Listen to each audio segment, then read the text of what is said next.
एक समय की बात है, एक सुंदर शहर में टीना नाम की एक छोटी लड़की रहती थी। टीना को मीठी और तली भुनी चीजें बहुत पसंद थीं। वह हमेशा चॉकलेट, केक और चिप्स खाती रहती थी। एक दिन टीना की माँ ने उसे समझाया। टीना, तुम्हें अपने खाने में फल, सब्जियां और दालें भी शामिल करनी चाहिए। ये तुम्हारे शरीर के लिए बहुत जरूरी है। लेकिन टीना ने अपनी माँ की बात पर ध्यान नहीं दिया और अपने पसंदीदा खाने को ही खाती रही। कुछ दिनों बाद टीना ने महसूस किया कि वह बहुत थकान महसूस कर रही है और खेल कूद में भी परेशानी हो रही है। वहीं उसी शहर में विहान नाम का एक लड़का टीना का दोस्त भी रहता था। विहान हमेशा फल, सब्जियां और दालें खाता था। वह बहुत चुस्त रहता था और पूरे दिन खुश और फुर्तीला रहता था।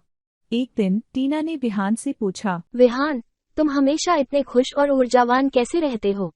टीना, मैं रोज ताजे फल, सब्जियां और दालें खाता हूँ। ये मेरे शरीर को मजबूत और स्वस्थ रखते हैं। तुम भी ये सब खाकर देखो, तुम्हारा शरीर भी मजबूत और फुर्तीला बनेगा।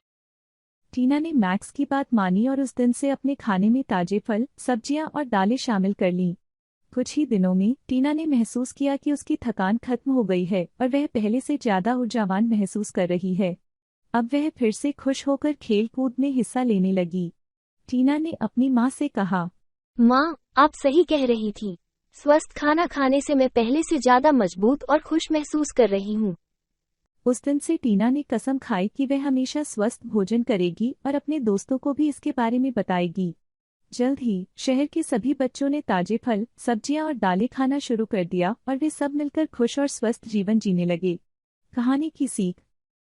इस कहानी से हमें ये सीखने को मिलता है कि स्वस्थ भोजन खाने से हमारा शरीर मजबूत और फुर्तीला रहता है और हमें हमेशा संतुलित आहार लेना चाहिए।